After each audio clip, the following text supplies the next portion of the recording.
Bihar board के सभी उन बच्चों का स्वागत है जिनका एग्जाम इकोनॉमिक्स का होने वाला है कल, मतलब 8 फरवरी 2022 को। चलो बच्चों, अपने पिछले वीडियो की सीरीज में मैंने आपको बताया था कि माइक्रो इकोनॉमिक्स के इंपॉर्टेंट क्वेश्चन कौन कौन से थे। तो वैसे ही इस वीडियो में मैं आपको बताने वाला हूं कि मैक्रो इकोनॉमिक्स समष्टि अर्थशास्त्र के इंपॉर्टेंट क्वेश्चंस कौन कौन से हैं। इन सभी क्वेश्चंस को आपको जरूर देख करके जाना है, आपको छोड़ के बिल्कुल भी नहीं जाना है, बिल्कुल भी नहीं जाना है। बिना समय जाया किए बच्चों, आओ सबसे पहले अपने यूनिट 1 के इंपॉर्टेंट क्वेश्चंस को देख लेते हैं। सबसे पहला क्वेश्चन, सूक्ष्म अर्थशास्त्र एवं व्यापक अर्थशास्त्र का मतलब माइक्रो और मैक्रो के अंतर को स्पष्ट कीजिए। Distinguish between micro and macro economics. Very very important questions मैंने अपने क्लासरूम में भी कई दफा कहा है कि ये सवाल जब भी आपसे पूछेगा 5 मार्क्स में पूछेगा, 5 नंबर से कम में ये सवाल आपसे नहीं पूछ सकता। हो सकता है 2 नंबर में पूछ दे तो 2 पॉइंट लिखेंगे, 5 नंबर में लिखेगा तो 5 पॉइंट लिखेंगे। इस क्वेश्चन को अपने हाथ से 2 बार 3 बार घर पर बैठ के लिख लो, लिख लो, लिख लो, लिख लो। 5 नंबर का मसला है भैया, आ गया ना तो ठोक बजा के 4 क्वेश्चन करने होते हैं। पहला तो कर दिया 5 नंबर का, टेंशन खत्म। ऑब्जेक्टिव तो तुम कर दोगे, नंबर उठाने हैं सब्जेक्टिव में, याद रहे, भूलना नहीं है। और सब्जेक्टिव का मतलब प्रैक्टिस, और वो तुमने कर ली होगी। नहीं किया है तो very very important question 5 number के पाने के लिए। दूसरा इंपॉर्टेंट क्वेश्चन, समष्टि अर्थशास्त्र से क्या समझते हैं। ठीक है, what do you mean bye macro economics. Important question मैं मार्क कर रहा हूं बच्चों, इंपॉर्टेंट क्वेश्चन मार्क कर रहा हूं। व्यष्टि अर्थशास्त्र तथा समष्टि अर्थशास्त्र के बीच परस्पर निर्भरता की उदाहरण सहित व्याख्या कीजिए।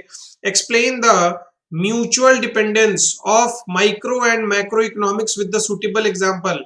आपके बुक में जो पहला चैप्टर है मैक्रो इकोनॉमिक्स का, उसी में ये 3rd या 4th पेज पर ये दिया होगा कि म्यूचुअल डिपेंडेंस क्या है माइक्रो और मैक्रो का। व्यष्टि अर्थशास्त्र और समष्टि अर्थशास्त्र के बीच जो परस्पर, वो दोनों एक दूसरे पर डिपेंडेंट रहते हैं, और कैसे रहते हैं कुछ पॉइंट्स को डिस्कस किया गया है।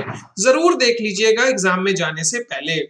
यूनिट 2 के कौन कौन से इंपॉर्टेंट क्वेश्चंस हैं नेशनल इनकम से रिलेटेड, आइए जरा देखिए। न्यूमेरिकल प्रॉब्लम पूछने की संभावना कम है, न्यूमेरिकल प्रॉब्लम पर आपको ध्यान नहीं देना है, लेकिन हाँ, फॉर्मूला को एक बार हल्के आंखों से देख लेना है, ज्यादा मेहनत करने की आवश्यकता उस पर भी नहीं है। लेकिन हाँ, ग्रॉस को नेट में कैसे बदलते हैं, नेट को ग्रॉस में कैसे बदलते हैं, डोमेस्टिक नेशनल, याद है ना, याद है ना, उसको जरूर रिवाइज कर लेना है मेरे बच्चों। ठीक है, उसी तरीके से फैक्टर कॉस्ट और मार्केट प्राइस, वो चीज को भी आपको रिवाइज कर लेना पड़ेगा। एग्जाम में पूछेगा तो मजा आ जाएगा, और पूछेगा ही, ऑब्जेक्टिव क्वेश्चंस के लाइन लगी होगी जहां आपको चेंज करना होगा ग्रॉस से नेट, मार्केट प्राइस से फैक्टर कॉस्ट, उन सभी के ऊपर हम लोगों ने डिटेल डिस्कशन किया है। तो यूनिट 2 में मैं इंपॉर्टेंट क्वेश्चन मार्क कर रहा हूं। Explain the expenditure method of calculating national income. राष्ट्रीय आय की गणना करने की के लिए व्यय प्रणाली की व्याख्याएं करें। एक्सपेंडिचर मेथड से हम लोग कैसे कैसे कैलकुलेट करते हैं नेशनल इनकम। ठीक है, मैंने आपको जब मैं प्रैक्टिकल क्वेश्चंस आपको करवा रहा था, तो जैसे जैसे मैंने कैलकुलेट किया था, जो इसके फॉर्मूला को ही एक्सप्लेन कर देना, या बुक में इसके स्टेप्स को देख लो, आपके पास मॉडल टेस्ट पेपर होगा, उसमें आप सैंपल पेपर होगा, उसमें इसके स्टेप्स को देख लो। तीनों ही मेथड के नेशनल इनकम निकालने के 3 मेथड्स बताए थे ना, value added method, income method और एक्सपेंडिचर मेथड। तीनों ही मेथड के स्टेप्स आपको देख लेने हैं, लेकिन उसमें भी क्वेश्चन नंबर 1 जो है वो very very important, expenditure method को मैं मार्क कर रहा हूं। इसका मतलब ये नहीं कि आय विधि और मूल्य वृद्धि विधि के आपको स्टेप्स नहीं देखने हैं, आपको income method and value added method दोनों के ही स्टेप्स आपको साथ के साथ देख के चलने हैं। लेकिन वेरी वेरी इंपॉर्टेंट, एक्सपेंडिचर और इनकम, ये दोनों आपको देखने हैं। हाथों से लिख लेना 2-4 बार, 5 नंबर यहां से भी पक्के हो जाएंगे।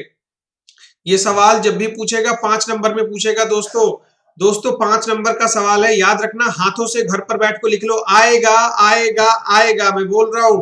तीनों में से कोई एक सवाल जरूर आएगा 5 नंबर में, तुम देख लेना, मुझे याद करोगे एग्जाम के बाद। अगर अभी बात नहीं मानोगे तो बाद में यही कहावत कहते रह जाओगे, चुड़िया चुग गई खेत। Unit two explain the income method of calculating national income. अभी इसी के ऊपर डिस्कशन किया था। इन दोनों में से कोई एक पूछेगा, दोनों नहीं पूछेगा मेरे लाल दोनों नहीं पूछेगा। अगर वन पूछेगा तो टू नहीं, टू पूछेगा तो वन नहीं। इनकम और एक्सपेंडिचर मेथड दोनों को मैं इंपॉर्टेंट मार्क कर रहा हूं। वैल्यू एडेड मेथड भी देखना है, ठीक है। क्वेश्चन नंबर 3 क्या है? एक्सप्लेन। क्वेश्चन नंबर 3 क्या कहता है, देख लो जरा। Explain the concept of domestic product, ठीक है। Distinguish between gross domestic product and gross national product, ठीक है। इंपॉर्टेंट, क्लासरूम में डिस्कशन, बहुत डिटेल डिस्कशन किया था पहले, चिंता का विषय नहीं है, ये भी आपको जरूर देख लेना है। Question number 3, discuss the difficulties in measurement of national income. राष्ट्रीय आय को गणना करते समय किन क्या क्या कठिनाइयां होती हैं, ये भी आपको देख लेना है। क्वेश्चन नंबर 4 भी मैं वीवीआई मार्क कर रहा हूं। 5 नंबर का सवाल इन नेशनल इनकम से, इनमें से आपसे पूछा जा सकता है।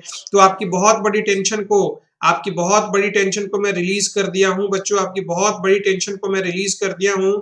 इन सवालों को अगर करके चले गए तो 5 नंबर के सवाल तो पक्का करके आओगे। ऐसा हो ही नहीं सकता कि आप छोड़ दो, ऐसा हो ही नहीं सकता। एकदम इनमें से एक सवाल आना तय है, मैं बता रहा हूं आपको, 100% श्योर है। आप जरूर ऐसे क्वेश्चंस को करके जाएंगे जो मैं अभी आपको डिक्टेट कराने आया हूं अपनी इस वीडियो सीरीज में। यूनिट 1 यूनिट 2 डिस्कस कर लिया, यूनिट 3 के आओ। अच्छा, इसी में कुछ क्वेश्चंस और भी हैं, 4 क्वेश्चंस यहां हैं। आओ जरा क्वेश्चन नंबर 5, 6 और 7। Explain the value added method of estimating national income with the help of suitable example, ठीक है। वैल्यू एडेड मेथड भी आपको एक्सप्लेन, स्टेप्स नहीं बोला है लिखने के लिए, वो आपको बोला है एक्सप्लेन करने के लिए। तो फॉर्मूला को लिख देंगे, एक्सप्लेन कर देंगे, जितनी चीजें लिखवाई है मूल्य वृद्धि विधि में, वैल्यू एडेड मेथड में, बच्चों देख लेना, ठीक है। तीनों कवर हो गया। Primary sector and secondary sector के बीच का डिफरेंस क्या है, व्हाट इज द डिफरेंस, आपके बुक में दिया ही, प्राइमरी टर्शियरी एंड सेकेंडरी के बीच का डिफरेंस, जरूर उसको देख लेना है, important. Explain the importance of circular flow of income, आय के चक्रीय प्रवाह के इंपॉर्टेंस क्या है, एक नजर देख लीजिएगा। सर्कुलर फ्लो आपको पता होना चाहिए, 2 तरह के होते हैं, मनी फ्लो और रियल फ्लो। उन सारी चीजों को भी आप लिख सकते हो। अगर अलग से पूछे तो इंपॉर्टेंस में इंपॉर्टेंस आप लिख सकते हो, जीडीपी से रिलेटेड उनको जानकारी मिल जाती है, एक्चुअल बहुत सारी चीजें आपसे डिस्कस की गई हैं, अभी यहाँ डिस्कस करने का मौका नहीं है। तो ये क्वेश्चन भी मैं इंपॉर्टेंट मार्क करके चल रहा हूं अपनी तरफ से। चलो, मनी एंड बैंकिंग से रिलेटेड क्वेश्चंस क्या क्या हैं इंपॉर्टेंट, जरा देखो। Explain the 5 difficulties of barter system, वाह, ठीक है। वस्तु विनिमय प्रणाली की 5 कठिनाइयों को समझाइए, ये भी मैंने आपसे क्लासरूम में डिस्कस किया हुआ था, ठीक है। Explain the various function of commercial bank, हाँ, फंक्शन ऑफ कमर्शियल बैंक और सेंट्रल बैंक याद है, function of commercial bank and central bank, आ गया वो सवाल, आ गया, ठीक है, इंपॉर्टेंट मार्क कर रहा हूं। मुद्रास्फीति से आप क्या समझते हैं, क्या यह मूल्य तथा उत्पादन को प्रभावित करता है, कारण दे। What do you mean by inflation, महंगाई क्या है, अरे वाह, जब प्राइस में बढ़ोतरी हो जाए। Does it affect price and output, क्या प्राइस और आउटपुट को अफेक्ट करता है, बिल्कुल। इंपॉर्टेंट क्वेश्चन, उसी चीज को लिख देना है भावनात्मक तरीके से। क्वेश्चन नंबर 4 क्या बोलता है, मुद्रा क्या है, आहा, व्हाट इज मनी, मुद्रा का वर्गीकरण करें, state the classification of money, ठीक है। State the types of money मैंने आपको क्लासरूम में बताया है, उसका जिक्र भी आप कर देंगे, एक बार अच्छे से उसको रिवीजन कर लेना। What is the function of money, मुद्रा का कार्य क्या है, इंपॉर्टेंट। मुद्रा का महत्व बताइए, इंपॉर्टेंस। 2 नंबर में केंद्रीय बैंक द्वारा साख नियंत्रण की रीतियों की व्याख्या करें, वेरी वेरी इंपॉर्टेंट क्वेश्चन मेरी तरफ से। Question number 7 is very very important, VVI, I am marking this question as a very very important. Question में आने की प्रोबेबिलिटी बिल्कुल हाई है इस सवालों की। केंद्रीय बैंक द्वारा साख नियंत्रण की रीतियों की व्याख्याएं करें। Explain the methods of credit control by the central government. Bihar board का जो एग्जामिनेशन होने वाला है, 8 बिहार बोर्ड का जो एग्जामिनेशन होने वाला है मेरे बच्चों, 8 फरवरी 2022 के लिए, ये क्वेश्चन मैं वेरी वेरी इंपॉर्टेंट मार्क कर रहा हूं। ये सवाल 5 नंबर में आपसे पूछा जाएगा। और जो विद्यार्थी करके जाएगा 5 नंबर में 5 नंबर पक्के, कहीं नहीं गए 5 नंबर। याद रहे, जैसी चीजों को समझाया है लर्निंग के ऊपर फोकस करनी है, रटना नहीं, अंत समय में अपने ऊपर विश्वास रखना है। Question number 8, how does a commercial bank create credit, ठीक है। Discuss it's limitation, credit creation कैसे होता है उन चीजों को डिस्कस कर रहा है, ठीक है। कमर्शियल बैंक साख निर्माण कैसे करता है, याद है। क्रेडिट क्रिएशन, क्रेडिट कंट्रोल, ऊपर वाला जो क्वेश्चन है क्रेडिट कंट्रोल का है और ये क्रेडिट क्रिएशन का है। इन दोनों में से एक सवाल आना पक्का है, इन दोनों में से एक सवाल आना पक्का है। 5 नंबर में आएगा तो इन दोनों में से एक आएगा, याद रहे। आएगा तो बच्चे लिख नहीं पाते हैं, आपको लिख के प्रैक्टिस करके जानी है। मनी एंड बैंकिंग से 5 नंबर यहां से भी पक्के हो जाएंगे बच्चों, 5 नंबर यहां से भी पक्के हो जाएंगे। कटने नंबर नहीं दूंगा, 20 में 20 आने चाहिए, 20 में 20 आने चाहिए और 2 नंबरिया में 30 आना चाहिए। ये दोनों 50 हो जाएंगे। ऑब्जेक्टिव में स्कोर कर दोगे 50 तो 100 में 100 भी आ जाएंगे। अच्छे से अपने ऊपर पेशेंस रख करके रिवीजन को कर लेना है। कल सुबह भी टेंशन नहीं लेनी है, आज रात को समय पर सो जाना है। यूनिट 5 में क्या क्या इंपॉर्टेंट क्वेश्चन है बजट से रिलेटेड, आओ जरा उसको भी एक बार डिस्कस कर लिया जाए।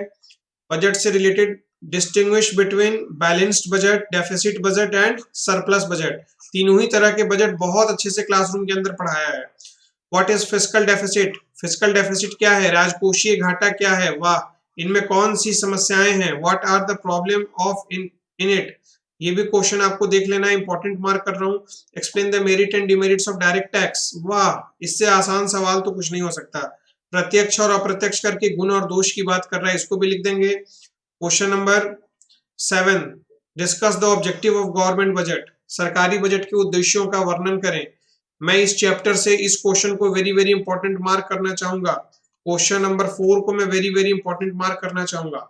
यूनिट 6, फॉरेन एक्सचेंज और बैलेंस ऑफ पेमेंट से कौन कौन से इंपॉर्टेंट क्वेश्चन है, इन क्वेश्चंस को देख के जरूर जाना है, आपको छोड़ के नहीं जाना। What are the various causes of disequilibrium in balance of payment, balance of payment अगर असंतुलित हो जाता है उसका कारण क्या क्या होता है, उसको देख लेना है। डिस्टिंग्विश बिटवीन, डिस्टिंग्विश कहाँ गया, आजा आजा, distinguish between fixed and flexible exchange rate, क्या होता है फिक्स्ड और फ्लेक्सिबल एक्सचेंज रेट, ये क्वेश्चन देख लेना है। मैं इस क्वेश्चन को 5 मार्क में डिक्टेट कर रहा हूं, आएगा तो ये सवाल 5 नंबर में आएगा। बच्चों अपने ऊपर विश्वास रखना है, याद रहे। What is exchange rate, exchange rate क्या है, what is exchange rate, how does it becomes favourable and unfavourable, कैसे ये फेवरेबल होता है और अनफेवरेबल होता है। याद है, डॉलर रुपया, रुपया डॉलर, याद कर लेनी है वो सारी सिचुएशन। ये ना कहना कि मैंने पढ़ाया नहीं है, हड्डी तोड़ दूंगा, बिल्कुल हड्डी तोड़ दूंगा अगर ऐसा कहा तो। एक एक चीज डिस्कस कर रखा है क्लासरूम के अंदर। चलो, what do you mean by exchange rate, what do you mean by exchange rate, explain the main factors which determines exchange rate. आप एक्सचेंज रेट से क्या समझते हो, विनिमय दर से आप क्या समझते हैं, विनिमय को निर्धारण करने वाले मुख्य कारकों का वर्णन कीजिए। तो मैं अपनी तरफ से ये सारे के सारे क्वेश्चन इस चैप्टर से इंपॉर्टेंट मार्क में कर रहा हूं बच्चों, आपके लिए याद रहे। इन क्वेश्चंस को जरूर देख लेना है और अब सबसे बड़ी बात, अपने ऊपर विश्वास रखना है। एग्जामिनेशन हॉल में क्वेश्चन को पॉइंट वाइज लिखना है, जैसे मैंने एग्जाम में सिखाया है। ऑब्जेक्टिव क्वेश्चन को 2 बार पढ़ना है, जो ट्रिक्स एंड टिप्स आपको दिया था क्लासरूम के अंदर, जिससे आप 90+ मार्क्स इजिली स्कोर कर सकते हो, ठीक है। 15 मिनट में क्वेश्चन, कौन कौन से क्वेश्चन आपको करने हैं, आपको सब रहा होगा। आप कंफ्यूज इस बात में होंगे कौन सा किया जाए कौन सा छोड़ा जाए, तो आपको निर्णय एक मोटा मोटा ले लेना है कि आपको 2 नंबर वाले सवाल में और 4 नंबर वाले सवाल में, 5 नंबर वाले सवाल में आपको कौन कौन से क्वेश्चन अटेम्प्ट करने हैं। अगर आपने वो निर्णय उन 15 मिनट में ले लिया तो आप अपने पेपर को समय पर कंप्लीट कर पाओगे। पेंसिल जरूर लेके जाना है, इंपॉर्टेंट वर्ड्स को हाईलाइट करना है, क्योंकि एग्जामिनर का संबंध आपसे डायरेक्ट नहीं होने वाला है। आपकी उत्तर पुस्तिका, आपकी आंसर शीट बताएगी कि आप पढ़ने में कैसे हो एग्जामिनर को, इसलिए आंसर शीट को बहुत ही शालीन ढंग से बच्चों लिखना है। चलो, मेरी तरफ से सभी बच्चों को ऑल द बेस्ट, अपने ऊपर विश्वास रखें और हाँ, जरूर इकोनॉमिक्स के पेपर के बाद मुझे फीडबैक जरूर दें कि आपका पेपर कैसा गया, मुझे बहुत खुशी होगी बच्चों। All the best, take care, अच्छे से तैयारी करिए और मुझे पता है कि आप 90 प्लस स्कोर करने वाले हैं। चलो बच्चों, take care, all the best for your examination.